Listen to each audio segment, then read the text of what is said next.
This is Daily Flash with your hosts, Andrea Jackson and Mitch English.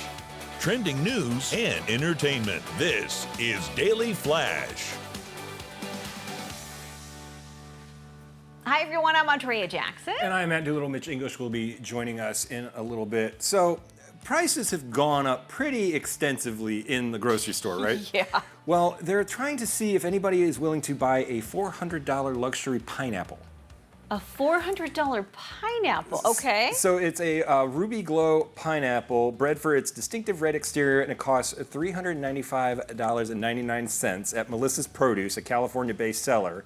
And it's from Costa Rica, but Del Monte, you know, the big producer, is bringing it to the States to see if anybody is interested in this unique, fancy pineapple. Oh, you know somebody will be. I mean, they're going to. Right? It's going to be an influencer that, like, they always buy those things up. But it's just in this age where inflation is just thrown everything through the roof. Is it a smart move for a fruit company to be like, hey, let's introduce a $400 pineapple? But I think you hit it right there when you said influencer, because they're going to get free advertising, and whether they're buying the $300+ pineapple or a can of Del Monte pineapple off the shelf, their name is getting out there. And they're saying it's out there. They're saying the taste isn't different. It's just the look of it, and that it looks almost like it's been like it's a fake pineapple. But you know where this thing's going to be huge? In the villages. You know when someone puts that red pineapple out there, that they know how to.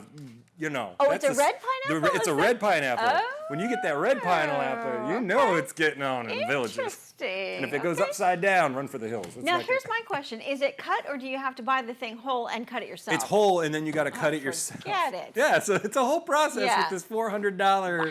But I mean, I expected to bring it out in a gold case and it open. It's like those people that buy like the $1,000 steaks in Vegas where they bring it out and it's in its own case. I'm like, I want the case too. I don't just give me the food. Here's what's going to happen. The pineapple will be doused with truffle oil and gold flakes, and you'll be paying $2,000 for the pineapple. You know what? It all ends up going to the same place anyway. All right, well, a plus-size travel influencer claims airport workers refused to push her in a wheelchair because of her size. And the experience left her gasping for air when she was forced to walk off the plane. Jolynn Chancey revealed that she requested wheelchair assistance, ensuring a worker would escort the 27-year-old through the airport. Cheney claims that when the employees saw her walk off the plane, they turned away. Even though Cheney is capable of walking, she said she almost fainted as a result of the negligence. She claimed it was her first time flying without oxygen in 4 years. And honestly, I think it was just a mistake there. He saw her getting off. She looks like she's walking fine there, so she obviously doesn't have like a disability that you can see. Yeah, it's hard to say. I mean, I think when it comes to all this attention, a travel influencer, she clearly has an agenda, and her angle is for travel rights for larger people. And so I think she'll take maybe any opportunity she can to further her influence when it comes to this kind of travel. It's taking advantage of the systems and stuff. And I know the airline industry is going through a big change right now where they can't charge you for cancellations or moving your flight, or they have to give you your money back. So I think you're going to see pushback from the airlines a little more. We even had an incident on our trip. And Delta usually would just, bow down and give it to you. They pushed back on us a little bit, like, look, you got there, you got your stuff. Granted, you were late and all this, and like we had to cancel a few things we were late. They're like, tough, not our problem. Whereas back in I think a year ago, they would have given us something. Well, I think too, there's so many people who don't want to travel anymore because of all the issues now that comes with traveling, whether it's cancellations or delays or wings flying off or doors not being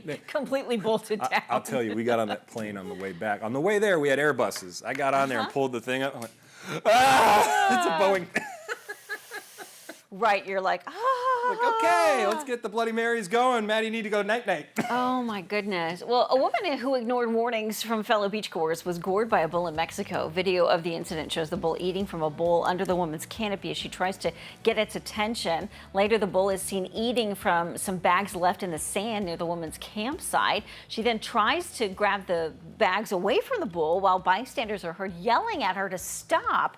The bull then charges, striking the woman with its horns and knocking her to the ground. It then strikes her several more times as she tries to get up. The bull walks away once the woman stayed on the ground. Bystanders were able to entice the bull away from her with a bucket full of water. The woman was later seen getting back on her feet. The people there warned her not to do that, and instead she just sort of instigated the whole thing and egged the poor bull on. Natural selection, y'all. Natural selection. More Flash right after this.